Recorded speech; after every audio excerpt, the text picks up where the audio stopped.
ಪರಿಚಯ ಮಾಡಿ ಕೊಡ್ತೀವಿ. ಅದಕ್ಕೆ ಏನೇನು ಮಾಡಬೇಕಾಗ್ತದೆ ನೀವೇ ಪೆನ್ ಎತ್ಕೊಂಡು ಎಲ್ಲ ಮಾಡಿಸ್ಬೇಕು ಅಂತ ತಿಳ್ಕೊಂಡು ಜಗದ್ಗುರುಗಳು ನಮ್ಗೆ ಆದೇಶ ಮಾಡಿ ಕೊಟ್ಟರು, ನನಗೆ ಮತ್ತು ನಾಗಣೇಶ್ವರ ಸ್ವಾಮಿಗಳವರಿಗೆ.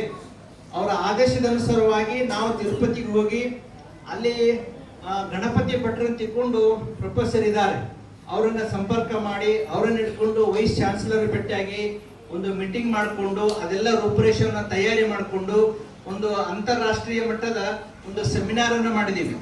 ಕರೆಕ್ಟ್ ಇವತ್ತಿಗೆ 1 ವರ್ಷ 14 ತಿಂಗಳಾಯ್ತು.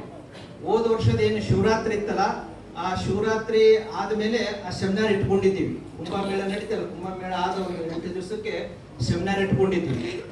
ಅದೆಲ್ಲಿ ತಿರುಪತಿ ಒಳಗೆ ಅಂತಾರಾಷ್ಟ್ರೀಯ ಮಟ್ಟದ ಸೆಮಿನಾರ್ ಇಟ್ಕೊಂಡಿದ್ದೀವಿ. ವಿಷಯ ಏನಂದ್ರೆ ನಮ್ಮ ವೀರಶೈವ ಧರ್ಮ ಸಿದ್ಧಾಂತ ಏನೇನು ಹೇಳ್ತದೆ, ವೀರಶೈವ ಧರ್ಮದ ಆಚಾರ ವಿಚಾರಗಳು ಎಲ್ಲಿಂದ ಬಂದವು, ಯಾರು ಮೊದಲು ಇದನ್ನು ಹೇಳಿದ್ರು, ಇಲ್ಲಿವರೆಗೂ ಹೇಳ್ತಕ್ಕಂಥ ಕೊನೆಯಲ್ಲಿ ಯಾರು ದಾರ್ಶನಿಕರು ಯಾರು ಶರಣರು ಅನ್ನೋ ಎಲ್ಲ ವಿಷಯಗಳನ್ನ ಪ್ರಬಂಧನೆಯನ್ನ ಮಂಡನೆ ಮಾಡಿ ಅದು ದೊಡ್ಡ ಮಟ್ಟದ ಒಂದು ಸಭೆ ಮಾಡಿದೀವಿ.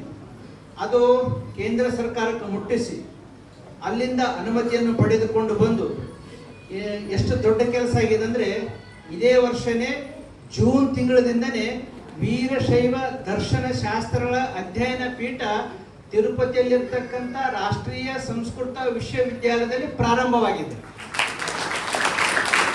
ಇದು ಏನೋ ಒಂದು ಅವರಿಗೆ ಅನುಕೂಲ ಆಗ್ತದೆ ನಮ್ಗ. ಯಾಕ ಬೆಂಗಳೂರಾಗಂತೂ ತಸ್ಮೈ ಶ್ರೀ ಗುರುವೇನು, ಒಬ್ಬ ಗುರುವಿನ ಸಂಸ್ಕಾರದ ಗರಡಿಯೊಳಗೆ ಬೆಳೆದ ವಿದ್ಯಾರ್ಥಿ ನಿರ್ಮಾಣ ಆಗ್ತದೆ ಅನ್ನೋದಕ್ಕೆ ನಿಮ್ಮ ಮುಡುಬಳದ ಕುಮಾರ್ ಅಭಿಷೇಕ್ ಶಾಸ್ತ್ರಿ ಪುರೋಹಿತ ಅನ್ನುವಂತ ಮಾತನ್ನ ಇಲ್ಲಿ ತಿಳಿಯಪಡಿಸಿ